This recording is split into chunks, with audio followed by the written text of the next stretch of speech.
Acho que parte também desse entendimento tem a ver com você conseguir discernir se o que está acontecendo com o IA é só hype ou se tem algo concreto acontecendo, né?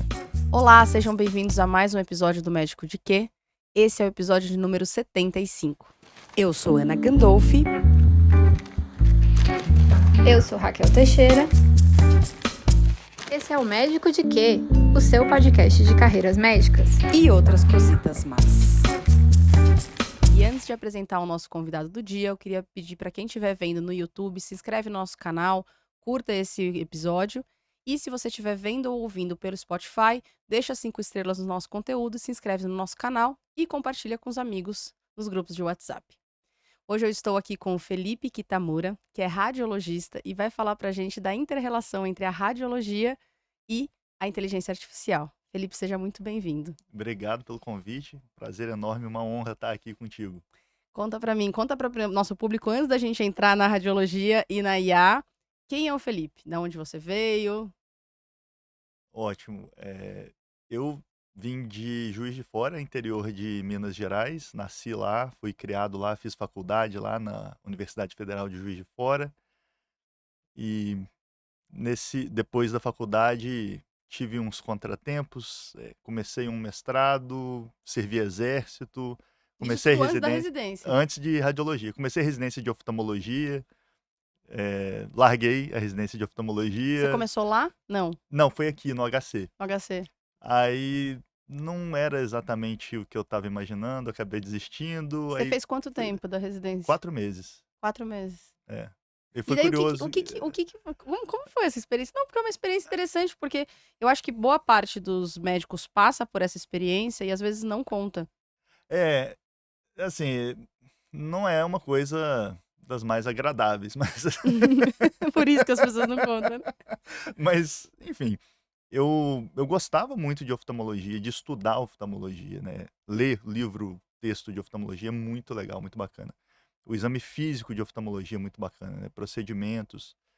Mas para mim foi ficando claro, durante a residência que acho que o dia a dia que eu ia encontrar não era exatamente o que eu queria. Eu não tinha nenhum parente médico, não tinha ninguém, eu teria que empreender, né? E oftalmo é uma área difícil de começar do zero, né?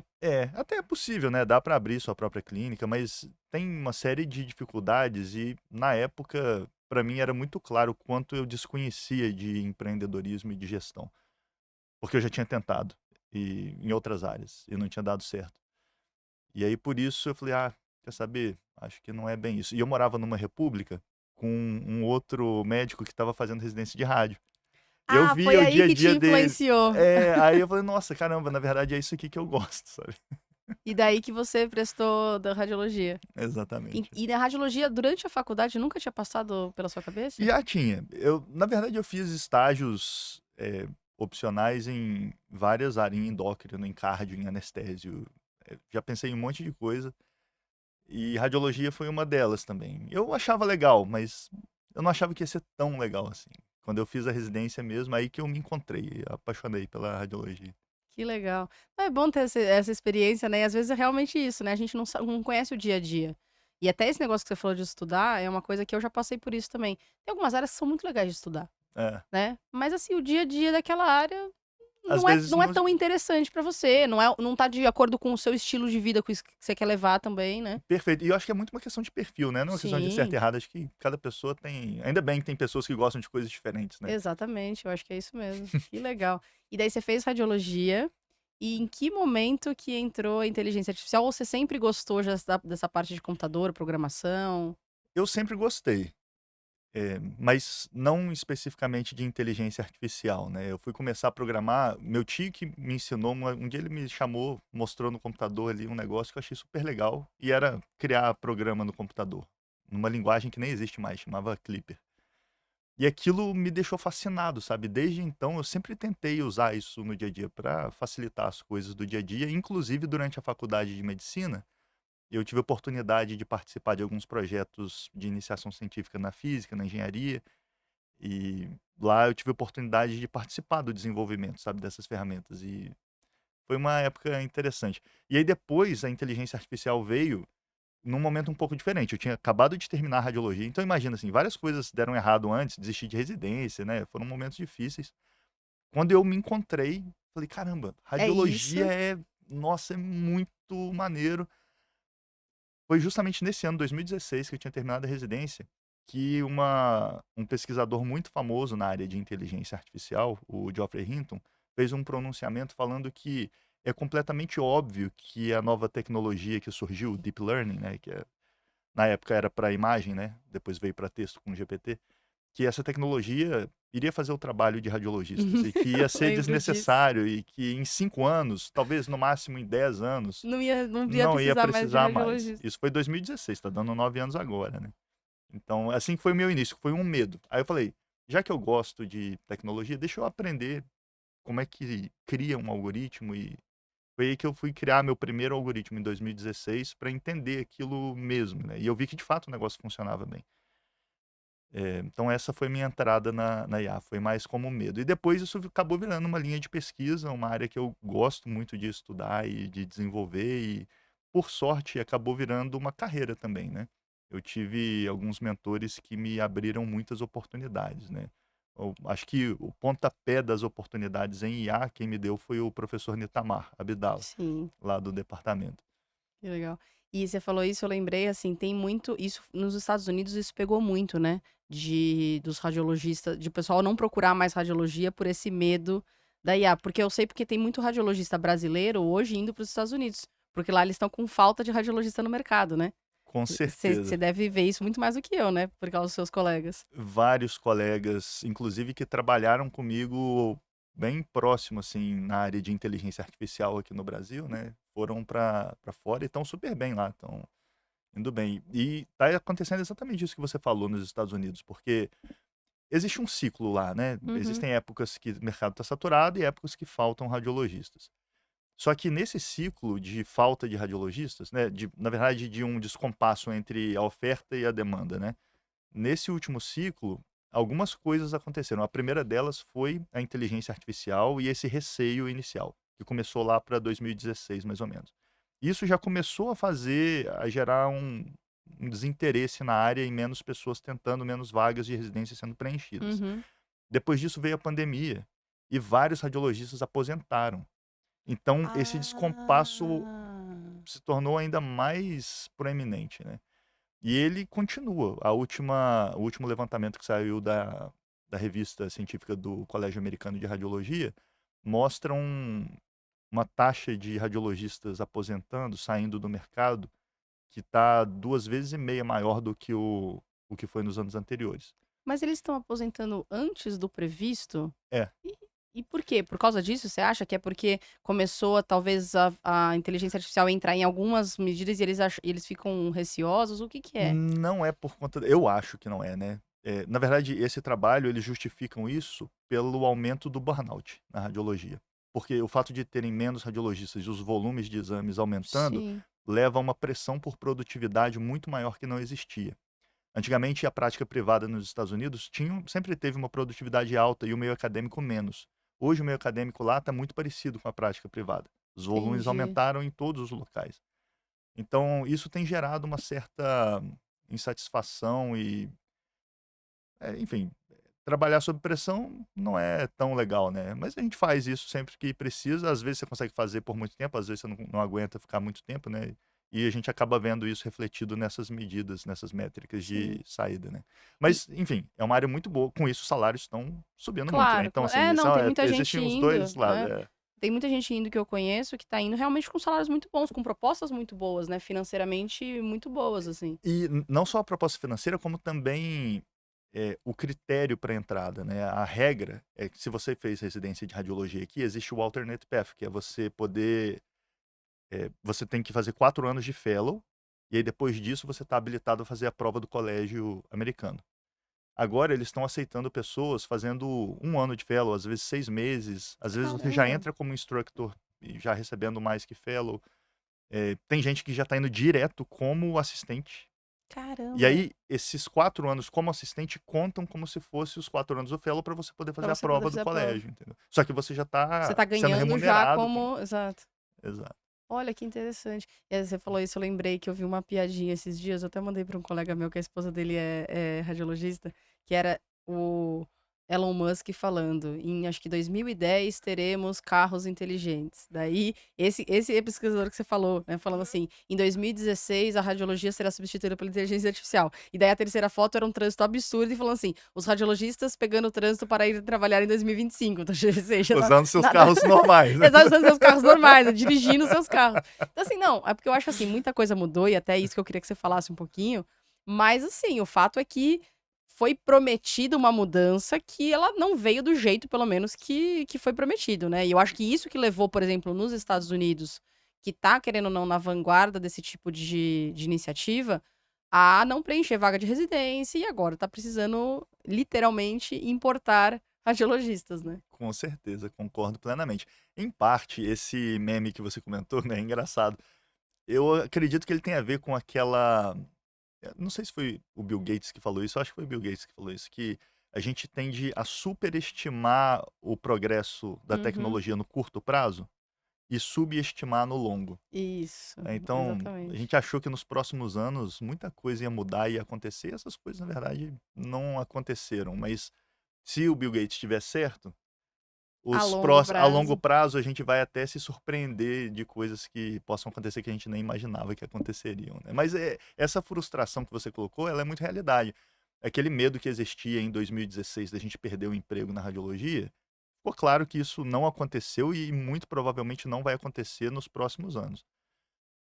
E, por outro lado, existe também um lado de frustração que é, se por um lado existiam pessoas vendendo que a IA ia ser tão boa que ia substituir um radiologista, também existiam pessoas que pensavam que a IA ficando boa, na verdade, ela ia nos ajudar. Que a gente ia ter ferramentas que iam fazer o nosso dia a dia ser menos corrido, com menos esforço mental, questão da É, produtividade. e mesmo esse negócio da produtividade, né? Você fala, tenho que fazer um laudo a cada 15 minutos. Não, ela vai te ajudar a talvez a parte mais fácil do laudo, de, né, a Escrever o descrição, laudo.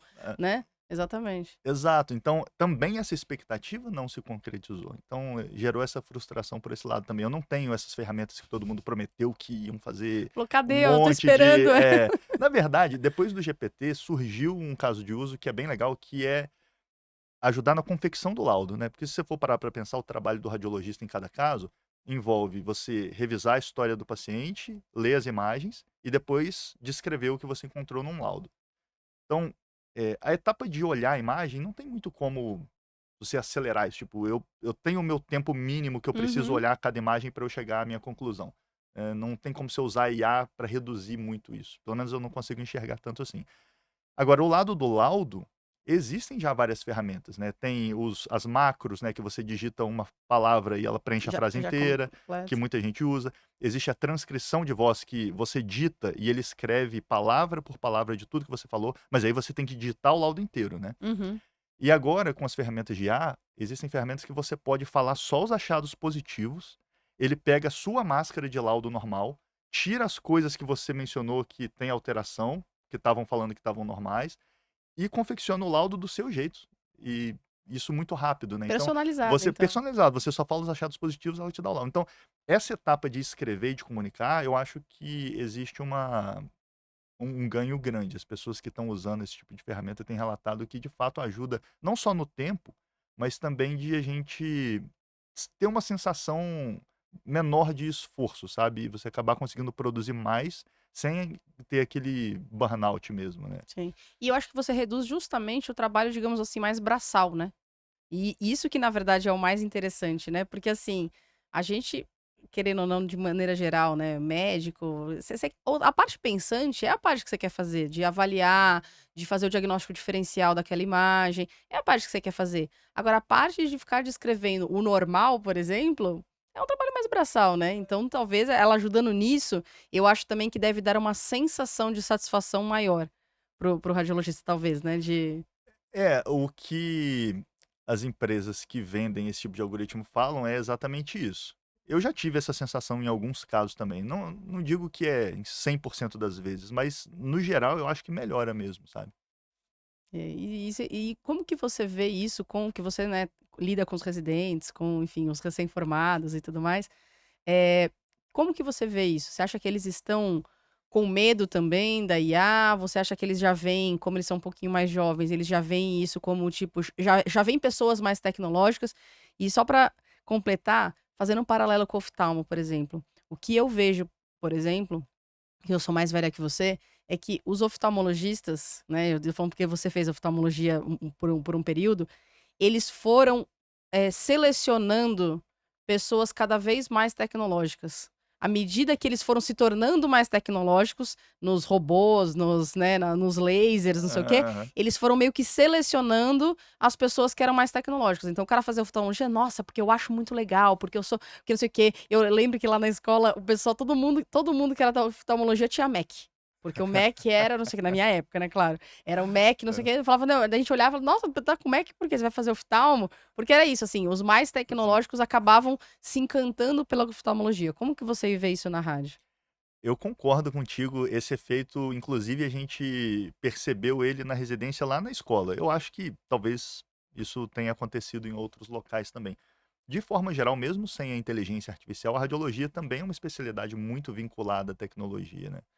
Com os métodos de imagem mais recentes, né? Com ultrassom, tomografia, ressonância, as sequências novas. O fato de você ficar o dia a dia do trabalho ser um dia a dia na frente do computador, na maior parte das vezes, né, e não um contato direto com o paciente, eu acredito que isso filtre mesmo um perfil de pessoa bem específico e uma parte desse perfil eu acho que tem a ver com gostar de tecnologia. Agora, no lado da IA, é curioso a gente ver que nos últimos anos a gente recebeu alguns residentes que resolveram fazer radiologia por causa da inteligência Ou artificial. seja, que é completamente, né, impensável há uns anos atrás, né? Exato, é.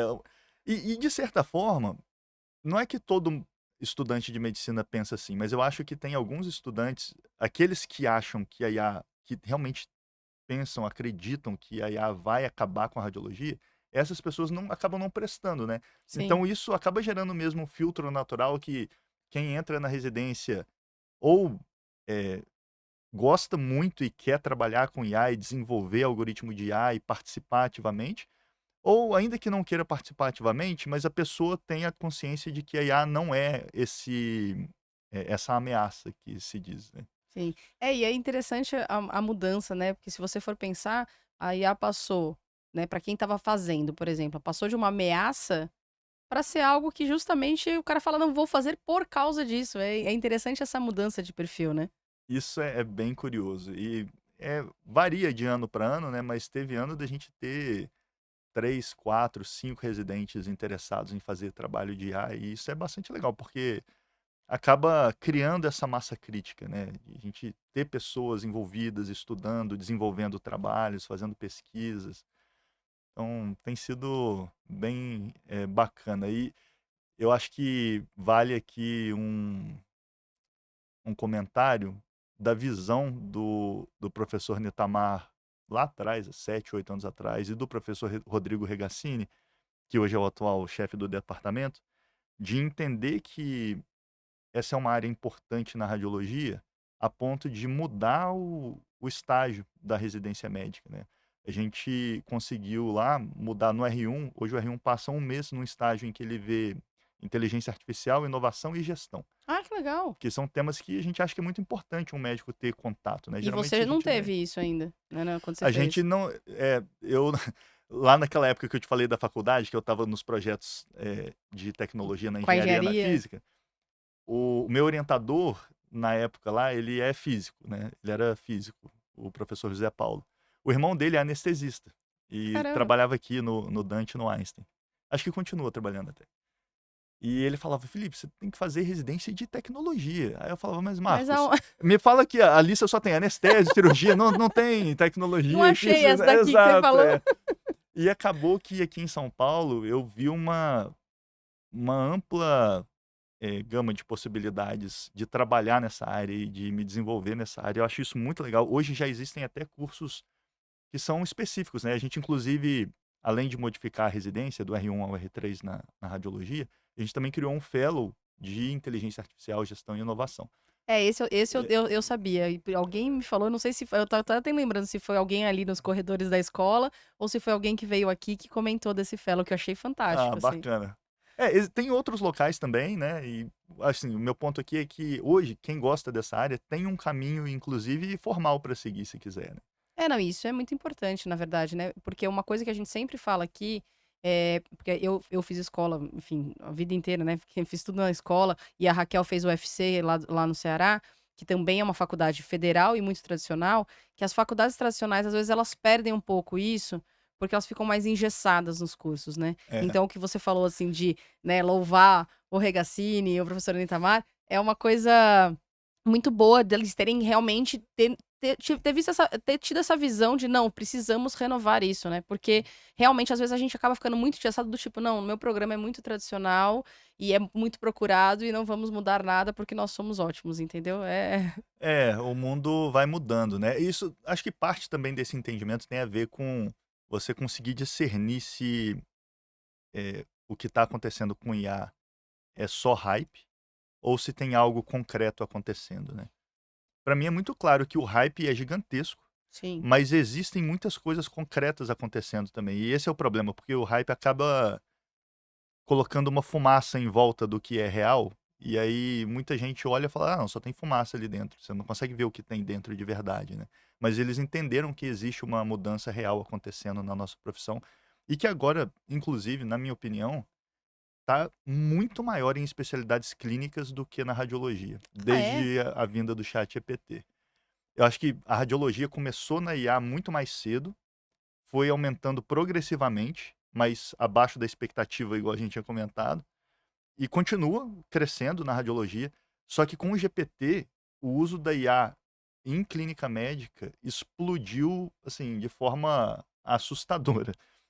A gente tem números mais dos Estados Unidos, mas eu imagino que algo parecido deva estar acontecendo no nosso país também, né. Mas daí, quando você fala da clínica, de novo, eu vou passar vergonha aqui, porque a tecnologia não Não, faz não, muito parte imagino. da minha vida. Mas eh, você fala daqueles programas, por exemplo, porque eu sei que hoje em dia tem uns programas até de prontuário eletrônico que eles já te dão sugestão. Por exemplo, você escreve lá, ou às vezes até eles fazem a transcrição, né? Eles gravam lá a parte da conversa, daí tem toda uma regulamentação de que eles depois excluem esse áudio e tudo mais.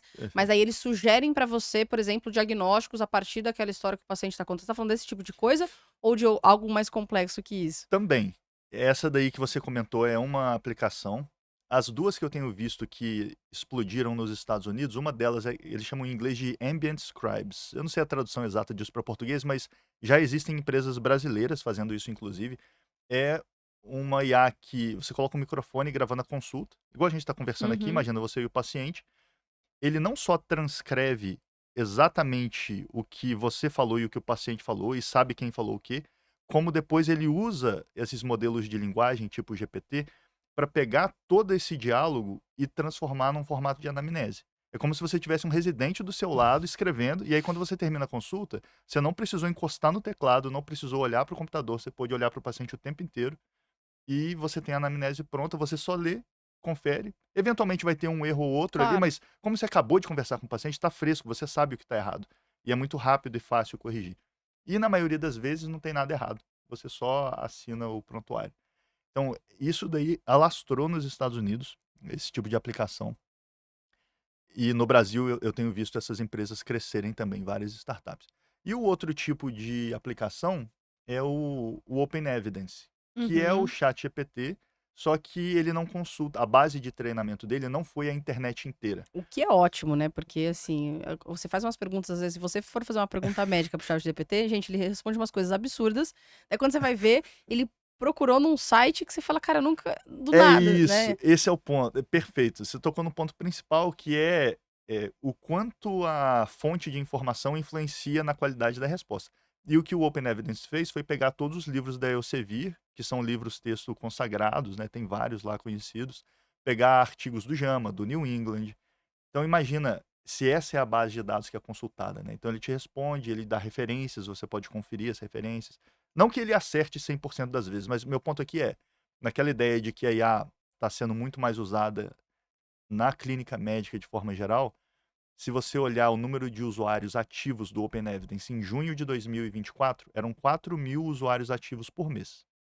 Em junho desse ano, 2025, são 400.000 usuários ativos por mês. Que tipo de isso? aplicação aumenta, assim, de um ano para outro 100 vezes, né, a base de usuário? É uma coisa Nossa. muito assustadora. Há quem diga que mais da metade dos médicos nos Estados Unidos usam o Open Evidence com frequência. Olha que interessante, não tinha essa noção. Não, até eu já usei, inclusive. Como eu falei, eu sou avessa, não sou tão avessa às tecnologias assim, até eu já usei. Mas eu não tinha noção desses números, assim. Foi um crescimento Realmente. muito grande. E a adoção, porque é diferente, né, quando você faz uma aplicação que o usuário, ele, o cliente, né, ele é o usuário final, né, que é o B2C, né? Uhum. Se você faz algo que de fato é útil e funciona, isso alastra igual fogo. E na radiologia é um pouco diferente porque a gente geralmente, a enorme maioria das empresas não vendem pro radiologista. Elas vendem para hospitais e sistemas de saúde. E aí tem Sim. toda uma burocracia de negociação, de contrato, de avaliar a segurança da informação, de fazer implementação tecnicamente. Então tudo isso adiciona passos a mais. É um tipo de negócio diferente, né? Você vender B2B, né? Vender para hospitais. Sim. Talvez esse seja um dos motivos, né? De a radiologia manter esse crescimento constante e lento, né. É. E agora você falou isso aí, eu me lembrei de uma coisa e é uma coisa que sempre me incomoda com esse negócio que você falou de venda para o hospital, porque assim, eles vendem para o hospital obviamente tá pensando em segurança, preço Hum, e formas de cobrar, né, e formas de você conseguir transformar aquilo em algo fácil de você cobrar, sei lá, que seja por laudo, que seja por exame e tudo mais, né. perfeito. Ele não pensa no usuário. Hum, E isso é altamente incômodo. Não, não, assim, eu acho altamente incômodo. Eu tô falando porque, claro, eu não lido com sistemas de radiologia, mas eu lido com prontuários eletrônicos diversos, né, que obviamente a gente não vai falar o nome pra gente não ser banido aqui, mas, gente, as interfaces são horrorosas. E daí, o que me incomoda particularmente como alguém médico da médico antigo, que faz assistência pura, tá, eu perco mais tempo no sistema do que com o paciente. E assim, com bobagem no sistema, entendeu? Porque ele fica pensando, porque ele não é intuitivo. E assim, eu falo: "Gente, eu não sei qual é o certo, mas isso não pode estar certo, isso tá errado", entendeu? Eu perder mais tempo no sistema do que com o paciente. com certeza. Eu, entendo completamente o que você está falando e essa é uma dor que é de todo mundo, né. E também, de novo, não só no Brasil, como nos Estados Unidos também, né. Há quem diga, e eu acho que isso é verdade, que os prontuários eletrônicos, eles foram criados não pensando na assistência médica, né, eles foram criados pensando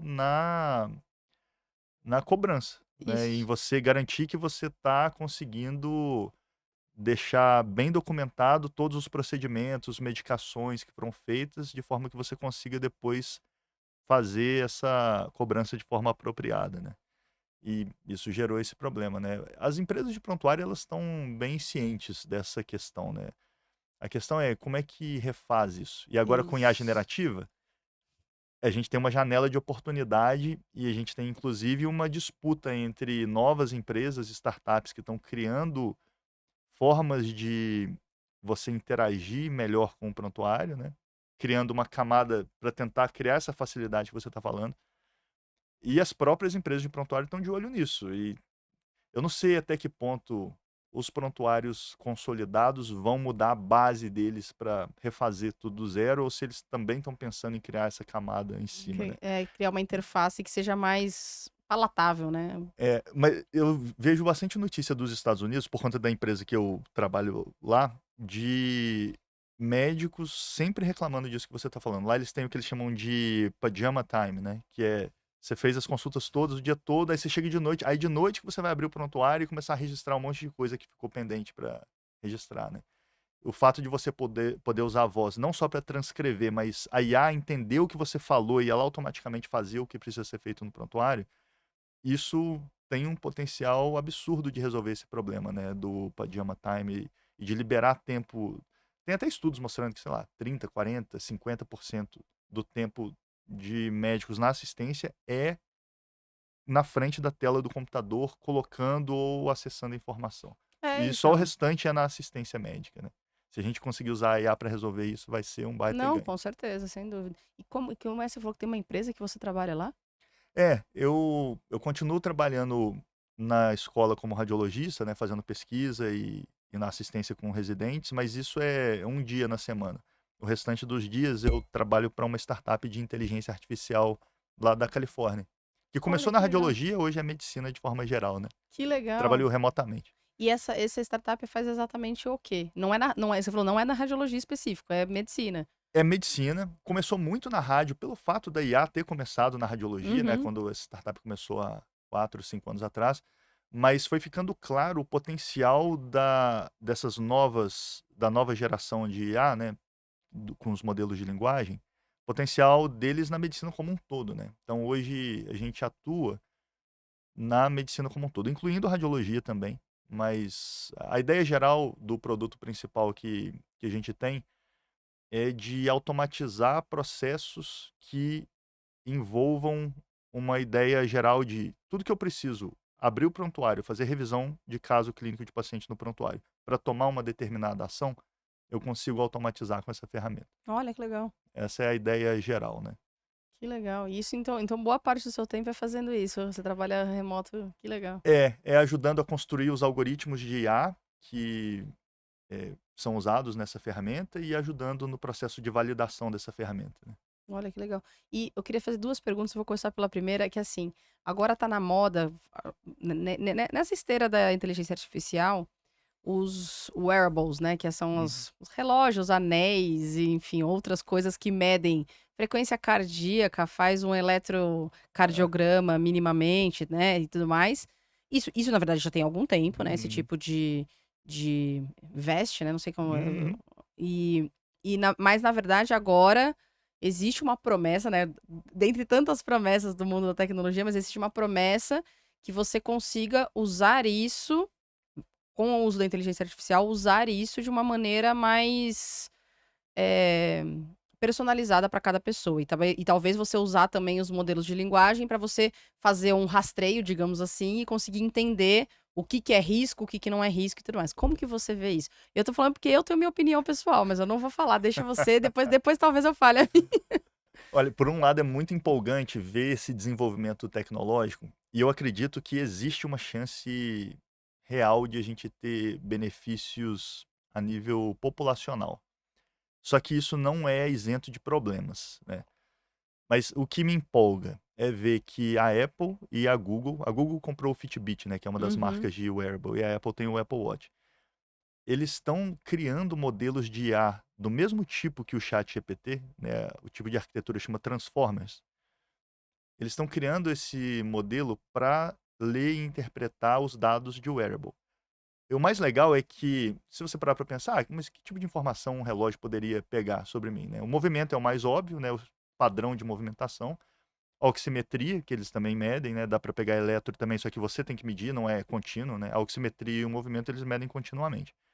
Só que do movimento bruto de aceleração, eles derivam dezenas de outros indicadores. Do tipo, a pessoa está sentada, está de pé ou está deitada. Eles conseguem saber isso com uma relativa certeza. Quanto de atividade física você fez, dependendo do braço, se você fuma, o quanto você está comendo, pelo padrão do movimento. Eles derivam várias coisas e os modelos que eles estão treinando, eles são treinados usando todas essas informações derivadas também. E a Apple publicou recentemente um artigo que impressionou muito, em que eles conseguiram dizer com uma assertividade relativamente grande, uma acurácia relativamente alta, se o paciente é hipertenso ou não, se o paciente é diabético ou não, se ele está com alguma infecção ou não, se a mulher está grávida ou não. Imagina, só de usar um relógio durante alguns dias, o relógio fala: "Ó, você está grávida". Imagina, antes de você fazer teste de gravidez. Isso me impressiona muito. Eu acho que tem o potencial de identificar doenças precocemente. Claro que várias pessoas já sabem que tem aquela doença, mas um percentual não ia saber. Uhum. E para essas pessoas, talvez você faça a diferença de conseguir fazer uma prevenção ou uma prevenção secundária. Então, isso é o lado que me empolga. O lado que eu acho que pode causar um problema é que todo algoritmo de IA falha. Não existe algoritmo de IA com 100%. É muito raro ter um algoritmo que acerta 100%. Isso significa que a gente vai ter muitos falsos positivos.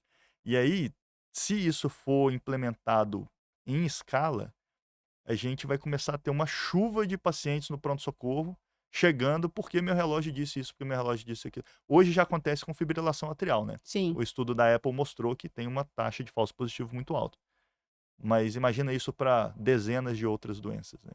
Eu concordo com você. E também me impressiona esse negócio da mulher grávida, eu tinha visto. E como eu falei, como eu não entendo de tecnologia, eu fiquei pensando, gente, como é possível isso acontecer? Porque, assim, pra mim é uma coisa quase que mística. Mas, assim, mas eu acho muito legal, realmente. Eu acho que isso pode ajudar, principalmente do ponto de vista populacional, né? Se a gente pensar em saúde populacional. E para algumas doenças que a gente sabe que o rastreio, que o diagnóstico precoce, né, o diagnóstico antes de sintoma. Por exemplo, você deu o exemplo da diabetes, sem dúvida nenhuma. Eu vejo com um pouco de ressalva por 2 pontos. O primeiro é o que você falou do falso positivo. E eu acho que às vezes você vai entrar naquele mesmo problema de que teve uns anos atrás, que com certeza você acompanhou, vou fazer ressonância de corpo inteiro, Ah, né? Então eu acho que ah, você às vezes entra num negócio que assim, nem tudo na vida é prevenível, não é assim. Então eu acho que você entra no overdiagnose, né? Acho que tem essa chance. E eu tenho uma outra preocupação que é mais filosófica, mas é porque eu ouvi recentemente um podcast que eu nem lembro porque que eu caí nesse episódio. E o cara do episódio, o entrevistado, ele falava o tempo inteiro, assim, dele mesmo, né? E falava assim, não, porque não sei o quê, porque daí eu faço tal coisa, daí eu percebo que daí meu relógio indica que eu tô muito ansioso. Falei, caraca, mas ele precisa do relógio pra pra indicar saber. que ele tá ansioso? Entendeu? E daí eu acho que você, tipo, você perde a sua autopercepção pra algumas coisas e fica acreditando puramente no relógio. Como, por exemplo, eu tô falando que eu tô com um Garmin aqui, ele mede Ah, meu sono e tal. Às vezes ele mede o negócio, eu falo, nossa, eu dormi super bem, ele tá falando que eu dormi mal, dane-se, entendeu? Mas se você entrar nessa noia, você fala assim, pô, eu dormi mal porque o relógio tá falando que eu dormi mal, entendeu? Por isso que eu falei que é mais filosófico. eu concordo contigo que existe esse lado. E indo nessa sua linha, uma coisa que acabou de me vir em mente agora também é a percepção, o psicológico da pessoa. Nem todo mundo Isso, recebe informações da mesma forma. Tem pessoas que desesperam, pessoas que ficam perfeito. preocupadas e por isso que eu acho que pode acabar aumentando fila desnecessária em pronto-socorro e, Isso.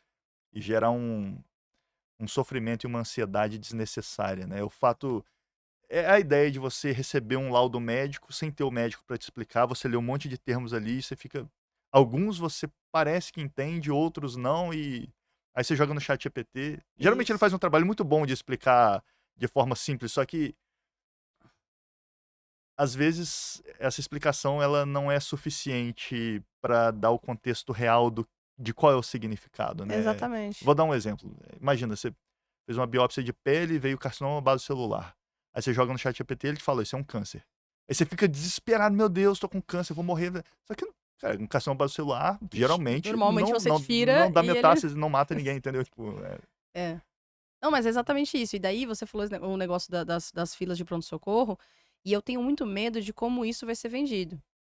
Porque é um fato, né, que vai ter um apelo de marketing pra vender, e daquela velha história, você não vai vender só pra quem efetivamente eu vou dar um exemplo básico do celular. Quando o celular começou lá na sei lá quando começou aqui, mas enfim, mas eu lembro quando as pessoas tinham aquele tijolão que você tinha que entrar na fila pra pegar uma linha e tudo mais, né. Só usava celular quem efetivamente tinha um tipo de trabalho, que na época, inclusive, os médicos foram grandes pioneiros nisso, tipo de trabalho que ficava se deslocando e tudo mais. Hoje em dia, todo mundo tem celular, né? O wearable vai ser a mesma coisa. No começo, talvez você fale, não, ó, esse paciente aqui era bom que ele fizesse um monitoramento contínuo, como o Libre, por exemplo, né, nego, de medir perfeito. diabetes. Agora, daqui a pouco, até para aumentar o mercado consumidor, eles vão tentar vender para todo mundo, né? E as formas como eles usam para vender muitas vezes é torta, porque ele vai começar a dar um negócio assim: "Você já mediu sua glicemia hoje? Sabia que você pode estar hipoglicêmico?" E eu dei exemplo do Libre justamente por causa disso. O Libre tem até uma endocrinologista que eu conheço que ela falou que uma vez ela pôs nela para testar, e ele dá muito hipoglicemia em quem não tem diabetes. Eu não sabia disso.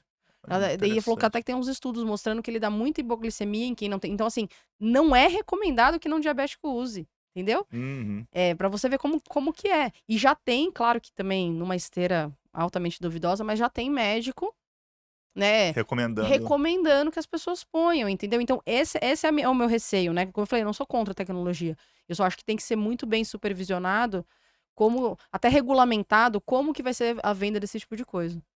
No caso dos wearables, eu acho que é difícil, porque qualquer um Sim, pode ir lá e comprar um relógio exato. sem você estar querendo isso. Às vezes você comprou um relógio porque você está querendo fazer atividade física e quer monitorar a É, que eu frequência falei, cardíaca. exatamente. Ou, sei lá, por que motivo você quer usar para mandar mensagem, para receber notificação. Existem vários outros usos e você não escolhe, ele já vai vir com isso, né? E aí que eu acho que entra a grande questão que tem relação com o que você falou, que é, estatisticamente, a gente sabe que, na verdade, não estatisticamente, né? A prática clínica que a gente estuda, conhece, que a gente usa, né, o correto no dia a dia, é você escolher testes diagnósticos para casos específicos, né? Eu vou Isso, pedir esses exames para esse paciente aqui, porque eu tenho essas suspeitas. Esses exames vão ou me excluir essa suspeita ou me ajudar a confirmar, né? E eu não vou pedir aleatoriamente um outro exame que não tem nada a ver com esse contexto, porque, independente se ele vier positivo ou negativo, eu não tenho o que fazer com isso, eu não sei como interpretar. E o exatamente. problema do relógio com esse algoritmo é que você está fazendo o teste em todo mundo, mesmo que a pessoa não tenha pedido para fazer aquele teste, né? Exatamente. E aí volta no lado da estatística, quando você aplica um determinado teste para uma população que a prevalência da doença nela é baixa, né, ou seja, para qualquer um na população, você tem muito falso positivo, né? Essa aqui é Exatamente. a grande dificuldade, né? É diferente de você pegar alguém que é, sei lá, alguém que sabidamente tem uma fibrilação atrial paroxística. Pô, que ótimo ter um relógio monitorando, porque ele vai te avisar Isso, os momentos que você está tendo, entendeu? perfeito. Ou, sei lá, qualquer outra doença igual o Libre para quem é diabético, Sim, eu preciso monitorar, é importante, né? Mas se você começa a monitorar em quem não tem. Outra coisa curiosa, como esses relógios monitoram frequência cardíaca, eu comecei a perceber que, com frequência, eu faço frequência cardíaca muito baixa, que deveria ser bradicardia, só que eu não tenho sintoma nenhum, entendeu? Eu também sim. poderia ficar preocupado, né? Olhar e falar, caramba, Isso. tá errado. Exatamente. Eu também, eu faço 50 de frequência cardíaca e é que eu já sei que isso aí é o meu basal e também eu ignoro o relógio, que eu não fico olhando, mas assim, entende? E eu acho que daí tem um outro, eu acho que talvez, e de novo, a gente não quer, obviamente, condenar as tecnologias porque elas são fantásticas, justamente para quem precisa disso.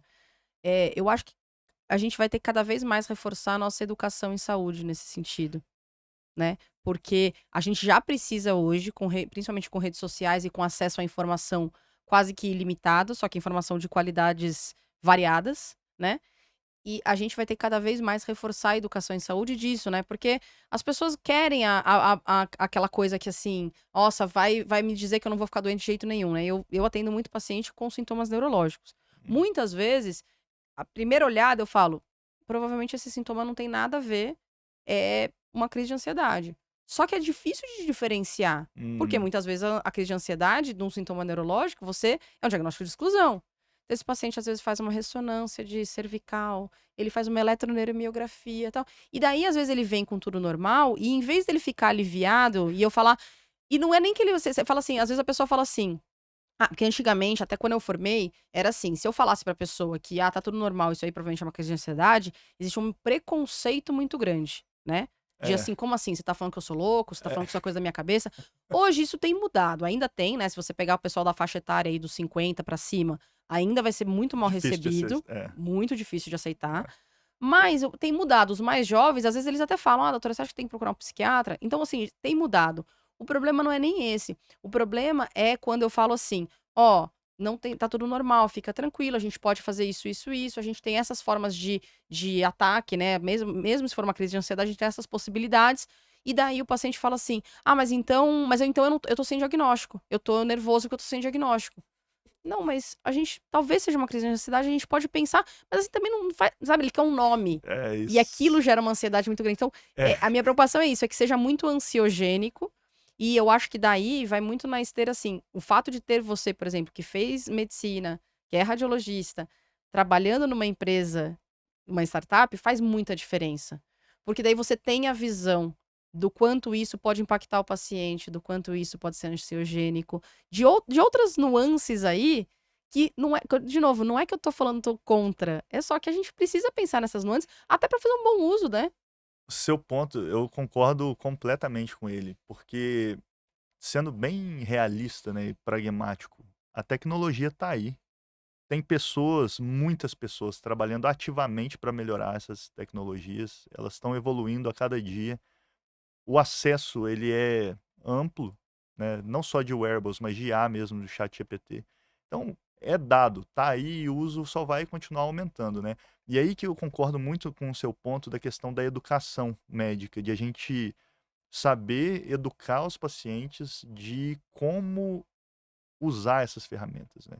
Porque que os pacientes vão usar, com certeza eles já estão Já usando, né? estão usando. E aqui eu acho que é muito interessante a gente pensar nesse paralelo do que aconteceu quando lançou o Google, começou o Dr. Google, né? Sim. Vários pacientes chegando no consultório falando, não, mas o Google falou que esse sintoma que eu tenho deve ser um tumor cerebral. Pessoa com cefaleia primária. Aí você explica e tudo mais, e acho que aos poucos a população foi entendendo que o Google não é uma fonte precisa, que ele vai te listar diagnósticos aleatórios, né? Que ele não tá propriamente errado no que ele põe, mas ele tá Mas com pouca informação, talvez, até, né, pra te dar a resposta. é isso. E eu acho que essa é a diferença do doutor ChatGPT em relação ao doutor Google, porque ele não só consegue achar a informação de forma muito mais precisa, se você der um quadro clínico, a chance dele te dar diferenciais bons é muito alta. Inclusive, ajuda muito em diagnóstico de doenças raras. Uhum. Mas ele também erra. Esse é o problema. E o problema maior de todos, na minha visão, é que ele sempre é altamente persuasivo. Independente se o que ele está falando é correto ou não. Uhum. O jeito dele escrever é muito convincente. Então, os pacientes ficam, assim, eles realmente têm a sensação que aquilo ali está certo, sabe? Talvez daqui a alguns anos as pessoas caia a ficha de todo mundo de que, de certa forma, é parecido com o Google no ponto que ele pode errar hipóteses também. E ele erra hipóteses. Mas hoje não é o que a gente vê. Hoje o que a gente vê é essa sensação de isso daqui é a minha bola de cristal que me responde tudo que eu quero e acerta o Isso. diagnóstico. Tem até casos de médicos, não sei se você chegou a ver. Eu vi um post em rede social, né, de um médico falando que recebeu um telefonema do marido da paciente, altamente inflamado, assim, né? O cara estava bem nervoso, falando: como assim ninguém falou do problema que a minha esposa tem no fígado? Aí ele: não, calma, deixa eu ver, deixa eu abrir aqui. Ele foi abrir, olhou, tava TGO alta, mais nada alto, fosfatase, gama GT, tudo normal, restante tudo normal, tal. E aí ele foi ver o motivo da consulta da paciente, a paciente tinha feito uma rabdomiólise. E aí, pô, aumenta CPK, aumenta TGO também. Isso. É um marcador que não é específico, hepático. Ele falou: não, olha só, na verdade o que está acontecendo é isso e tal. Aí ele falou que desarmou o cara ficou sem resposta, assim, entendeu?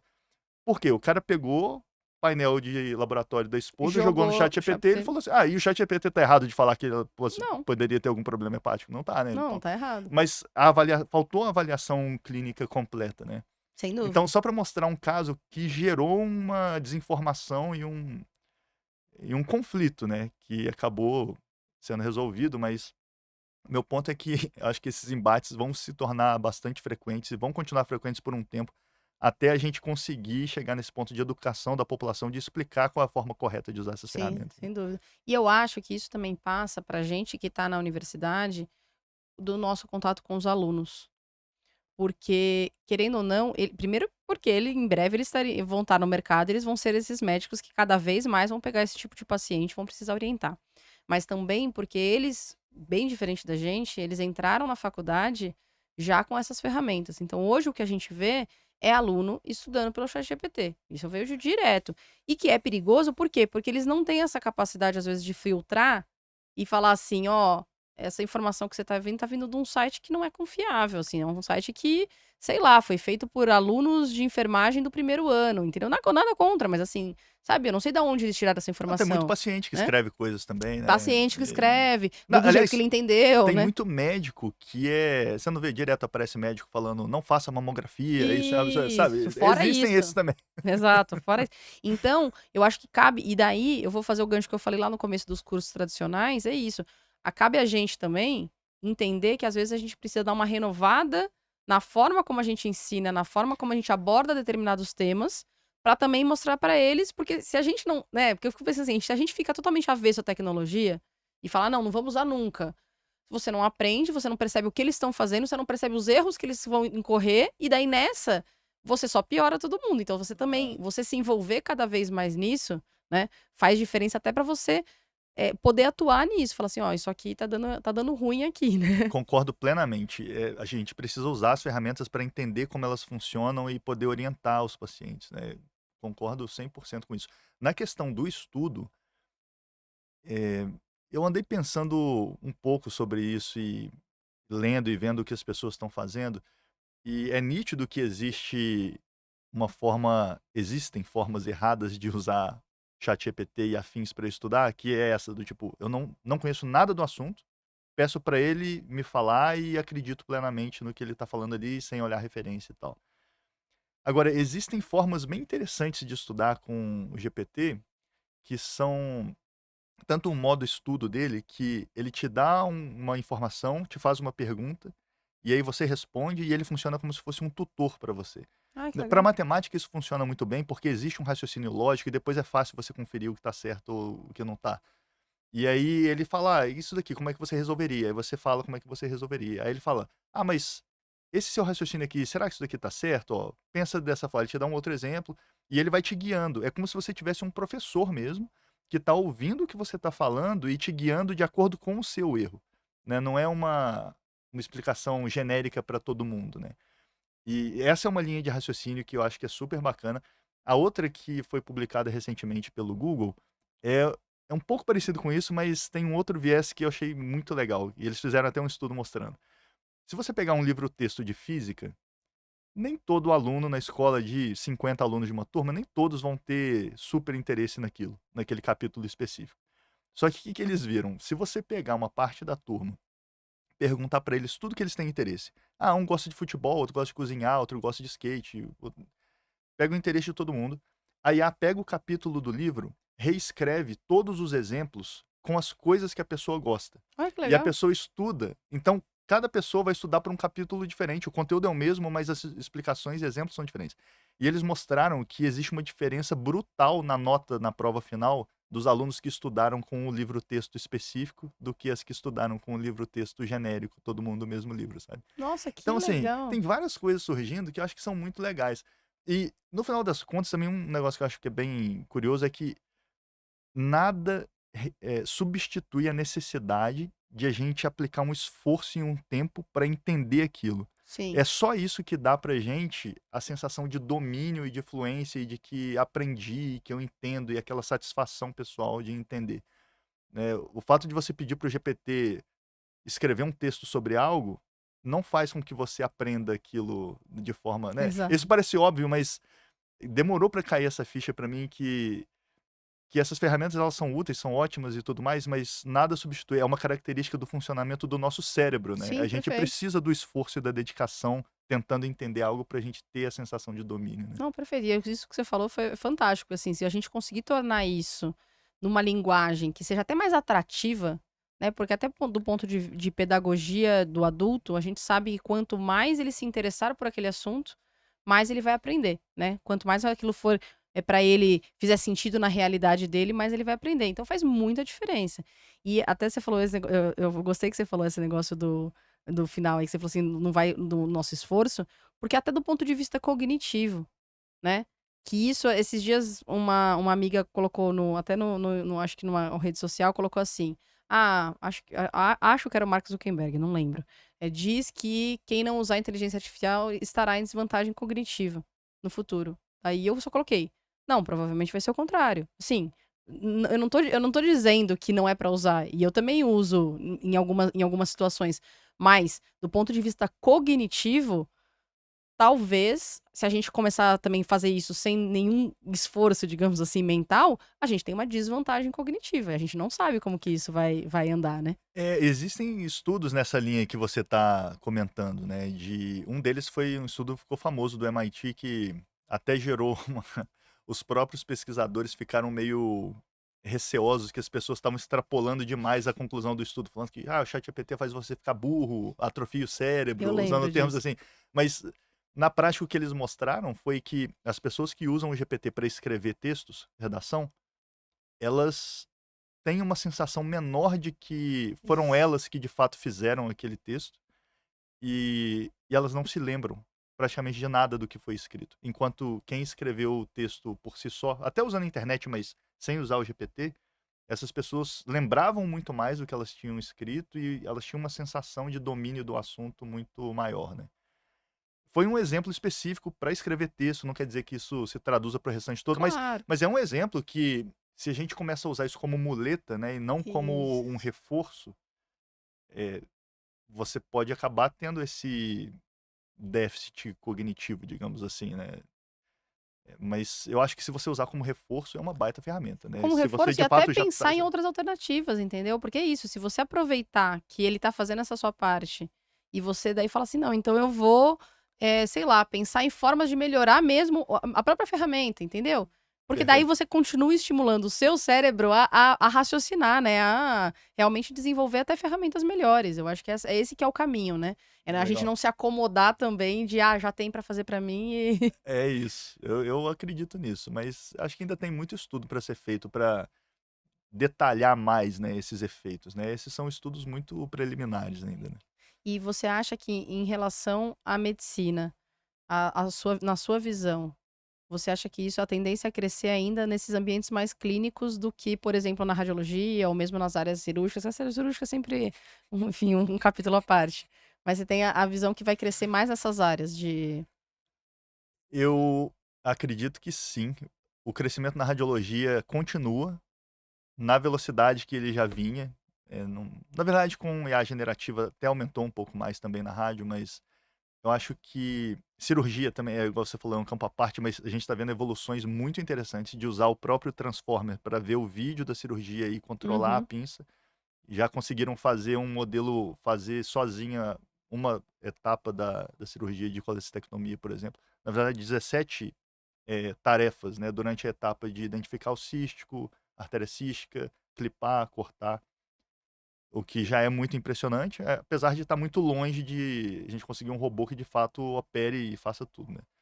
Mas já é um grande avanço. Agora, na parte de clínica médica que você trouxe, o motivo de eu achar que o avanço foi muito maior são os agentes de inteligência artificial que estão sendo criados. O conceito de agente ele é meio pouco definido, assim, as pessoas usam essa palavra para muitas coisas e acaba que é difícil ter uma especificidade do que ele significa, mas a ideia geral é, em vez de eu ter um chat GPT respondendo a perguntas, eu vou pegar vários chat GPT, dar funções específicas para cada um e deixar eles interagirem entre si e debaterem ideias para chegar numa determinada Hum. conclusão. Eles conseguiram mostrar que isso melhora não só a acurácia diagnóstica, mas melhora também, reduz o custo final de investigação diagnóstica. Se você Então, eu vou tentar explicar aqui resumidamente, né, o que que a Microsoft fez nesse estudo. Basicamente, eles viram que todo mundo estava testando o ChatGPT, Grok, Claude e tudo mais, com um caso clínico. Você coloca o caso clínico inteiro lá, anamnese, exame físico, laboratório. Qual que é o problema disso?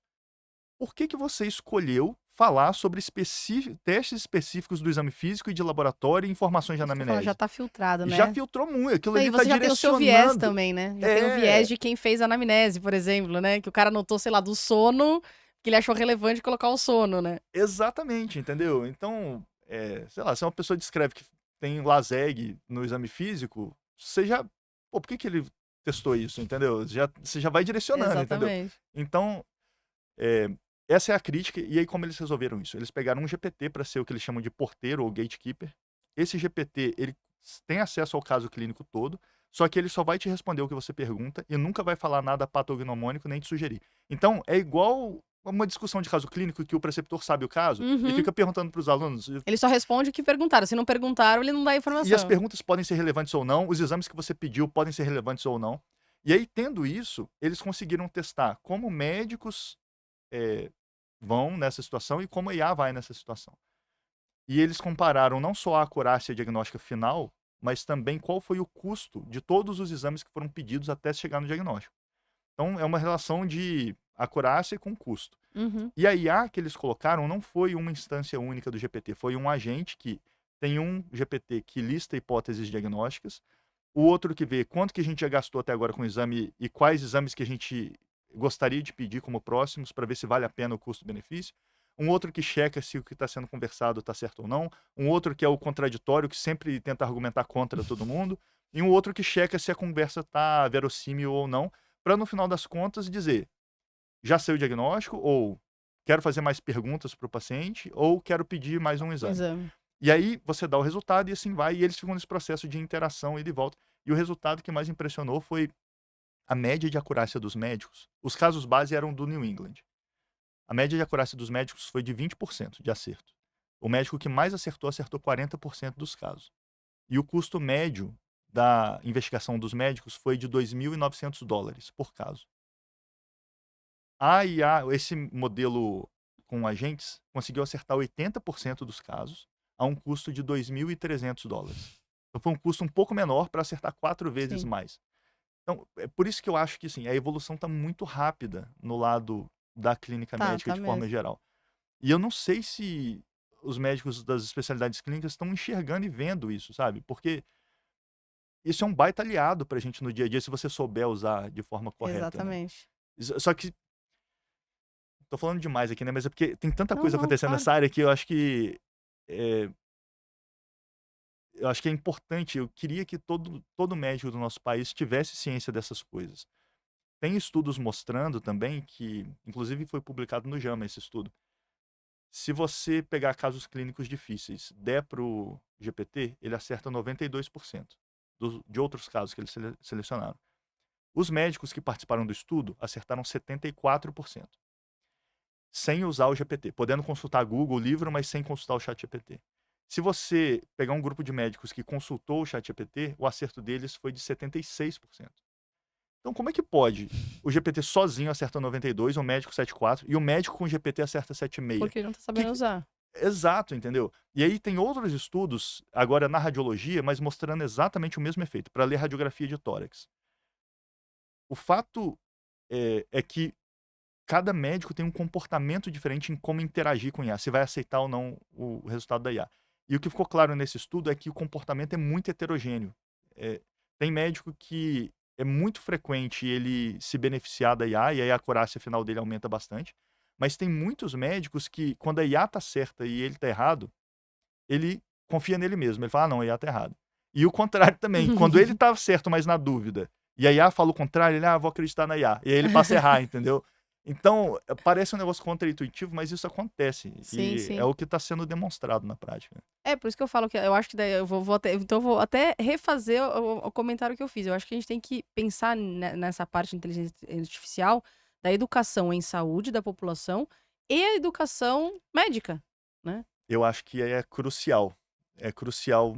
E, e a gente está num ponto que a gente não tem evidência científica ainda mostrando qual é o jeito certo. Isso. Qual é o playbook? Como que se usa a IA de forma que eu acredite nela quando ela tá certa e eu acredite em mim quando eu tô certo? Não existe Não essa existe. regra ainda.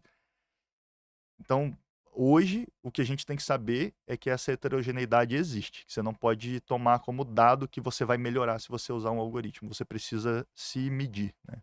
Sim, sem dúvida, muito bom. Felipe, foi um prazer imenso te receber. Deixa aí para as pessoas onde é que elas te acham na rede social, para acompanhar um pouquinho do seu trabalho. O prazer é meu estar aqui, é uma honra muito grande. Obrigado por essa oportunidade. E quem quiser ouvir mais das baboseiras que eu falo, eu tô no LinkedIn, Felipe Kitamura, Instagram também, Felipe Kitamura, e no YouTube o canal é Inteligência Artificial para Médicos. Muito bom. E para quem ficou até aqui, se vocês gostarem, indiquem para os amigos, se vocês não gostarem, indiquem para os inimigos e até a próxima.